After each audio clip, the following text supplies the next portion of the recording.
Hey everyone, it's Michael GoosebumpsFan. I hope you're doing well today. It's Friday. I'm super thankful about that. I have a couple of videos to give to you guys today. The first one is this book review. This is one of the last 3 books that came out in the original classic 90s Goosebumps series. Of course, this is book number 60 from the old classic series. This is Werewolf Skin. Now this is actually a Halloween book.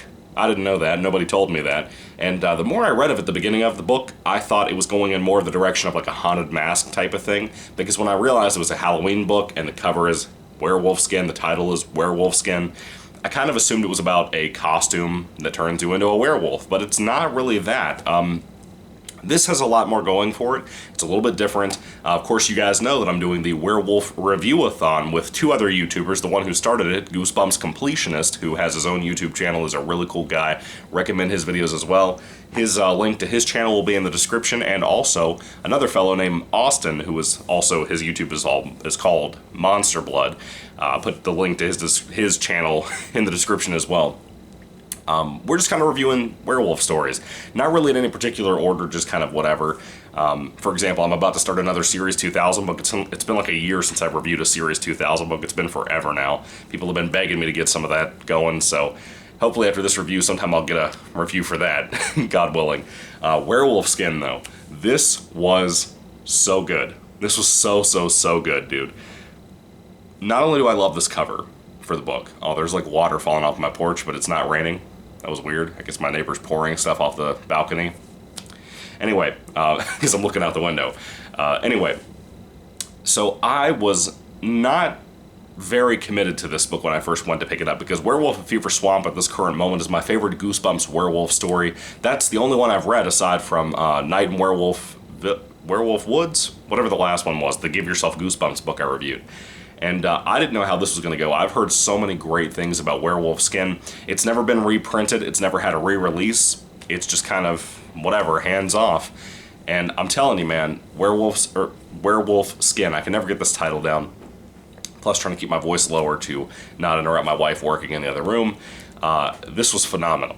This was a really great book. It was not perfect for me. I wish there was either a sequel or some kind of expansion on this towards the end, a couple more chapters. But overall, I really love the book. I had a blast reading this. It's been a while since I've really been just enthralled and loved a book. I read this in pretty much 2 settings. I read like 30 pages on the way last week into my wife's father's house, and then I read the rest that night, on Saturday night. Like within an hour or 2, I had read, the rest of the book, and that's pretty fast for me. I really don't have a lot of free time here lately with my new job promotion and stuff. Been really busy. I made a video on that recently, and it's just been kind of hectic in my life here lately with a lot of family stuff going on. My wife and I constantly have to go driving here and there and here and there to try to take care of things. But when I really get invested in something, I make time for it, dude. And when I got into this book, it just took off. Now, it is kind of one of these books, before I get into the plot, that doesn't really have a second act. It just kind of has a setup, and then things happen more and more over time. And there's some Goosebumps books out there like that do it well and do it terribly in both facets when it comes to this kind of story. And then it builds up to a conclusion and a finale that's really tense and great. This is one of those books and it does it well. It does it very well. And it just proves the point of R.L. Stine, how talented he is when it comes to certain things that he does. And when he hits a home run, dude, it's going to be one of your favorites. It absolutely will be. This currently is my favorite werewolf book from Goosebumps, if I haven't already said that. I cannot wait to see the TV episode. I have a VHS copy of it. I haven't watched it yet, but I might make time for that today before work. I'm not really sure if I'll be able to or not, but I'm going to try.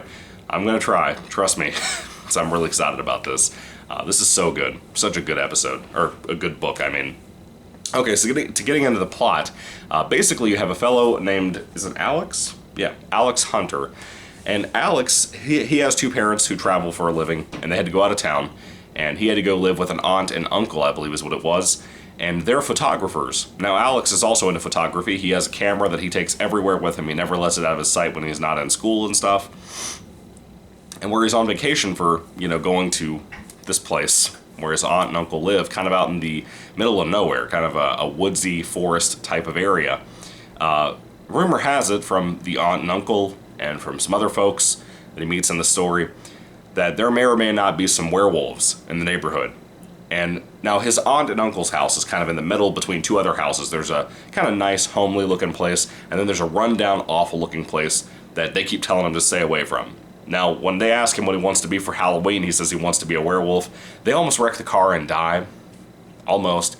So there's already a negative connotation around the word werewolf to many of the neighboring around here. And everybody's kind of in a panic about that.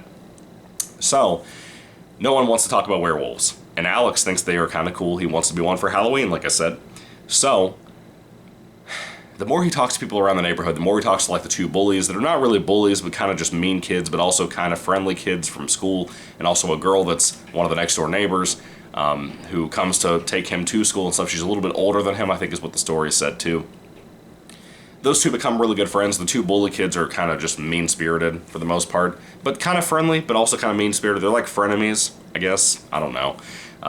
But everybody has this whole thing about, hey, there's werewolves out in the woods. There's werewolves in the house in the rundown house in the neighborhood. People are really weird about all that stuff. People are very superstitious in the book and the community. And I've never really seen a Goosebumps book, as far as I know, where the whole community is like that. And that was something different. To me, it was, from what I'm remembering, if I'm thinking correctly. I don't think there's many stories that I've read that have been like that. You might have had like a next door neighbor that was a weirdo, and a next door neighbor kid that was telling you all these scary things about the neighborhood's past and stuff. You might have something like that, but I've never seen this, which was interesting to me. I like that a lot. I like the Halloween feel to it. It doesn't have like the Halloween feel in the way like Attack of the Jack-o'-lanterns does, where it talks about like decorations and costumes and candy and constant Halloween holidays. I think Attack of the Jack-o'-lanterns covers like 3 different Halloweens over the course of like 3 years because of some different things that happen in that storyline.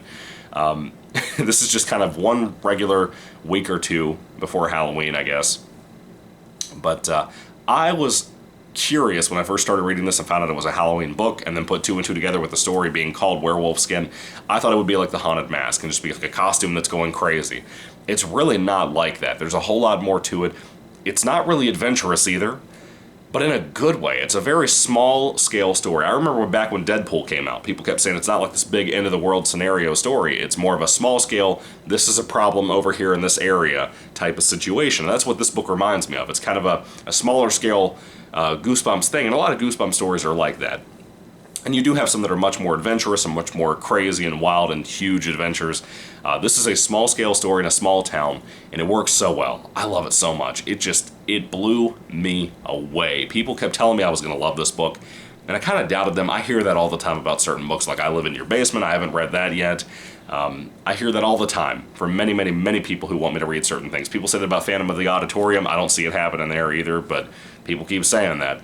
But I'll get there one day eventually, God willing.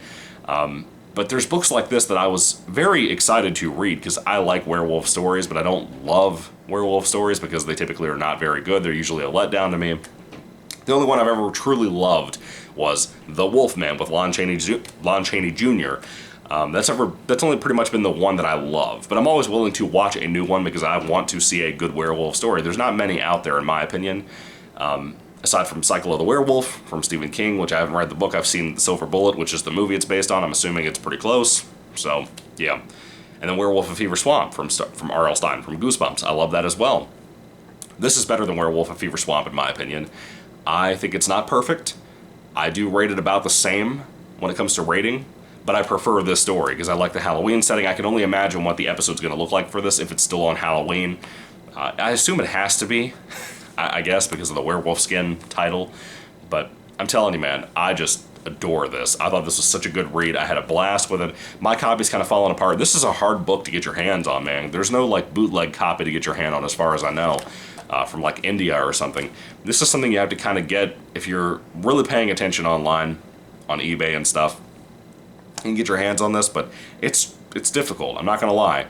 I'm very thankful I got my hands on it because I really wanted to read this at some point. I wanted to collect all the books, and I do have them all now.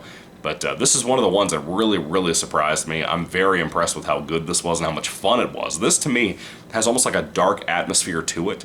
And I really like that. I love when Goosebumps does that. I love Goosebumps in general, whether it's more of the humorous stories or whether it's something darker like this. But the darker stories like this and Ghost Camp and Haunted Mask 2, those types of books really get to me. There's something about that. I'm more of a dark guy anyway. I prefer, like, for example, The Amazing Spider-Man 1 versus the Sam Raimi trilogy. I much more prefer that. So I'm that dark guy. I'm that little inner goth guy. For whatever reason. You know, I'm never an unhappy person. It's just, I'm like that. I like that kind of thing for my entertainment. And this is just a great example of that kind of thing, that it just resonates with me so much.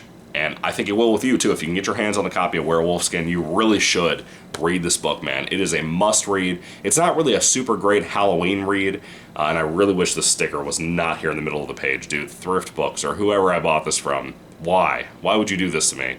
But anyway, when it comes to Werewolf Skin, I love the book. I thought it was so great. I cannot wait to see what Austin and Completionist have to say about this book, because it's mind-boggling to me how good this was. I loved it. It was just an incredibly powerful read, a very fun read. I like the ending a lot, too. I think it doesn't have a disappointing ending. It's just like I said, I wish there was more to this. I wish there was a longer cut of the book, or a couple of chapters added in, or a re-release at some point with a longer ending, or a sequel. You know, my friends and I discussed in the Discord, talking about how we wish there was a sequel to this. But yeah, Werewolf Skin. What did you think about it, guys? I'd love to hear what you have to say about it. I love this. I thought it was so good and so much fun. Just a creepy, dark, fun read. I love the werewolf stuff in here. I love the actual encounters with the werewolves in the story. Even those are really fun, and they're tense. I really like that. I like how actually going out in the woods at night was portrayed so scary, because you don't see that as much in Goosebumps. You don't see that in the sense of, in a very great way. You can usually make the woods scary. If you've ever been in the woods, you know how scary it is at dark time. You can't see anything. If you don't have a flashlight, you're doomed. You're doomed. To try to roam around in the dark in the woods, even more scary. For somebody who has that experience, I can put that into the story myself as a reader. It's hard to write that if you've never done that. And Stein seems like he's always been like a city guy, so I'm not really sure if he's ever been in the woods. I don't know, maybe so. But he wrote it pretty freaking well here. So when it comes to Werewolf Skin, if I had to rate the book on a 5-star basis, I would give it about a 4 out of 5 stars. I want to give it a 5. I just don't think it deserves that. I don't think it hits that just yet for me. Maybe over time, the more I reread it in the future, maybe it will draw closer to a 5 out of 5 for me. Maybe I'll make a video one day about books I've changed my mind on, for the good and the bad, something like that. But I think one day this is going to grow on me more and more, where it will be a 5 out of 5 stars. I don't know, but we'll see, because I love this. I think it's just such a magnificent, dark, creepy read, and it was fun, and it was just everything I love about Goosebumps in one big book. Or average-sized book, whatever. Anyway, 4 out of 5 stars for me. What do you guys think? What are your ratings on this book? Put your thoughts, down in the comments section. Let me try that again. Put your thoughts down in the comments section down below. And thank you for watching. God bless you. Goodbye.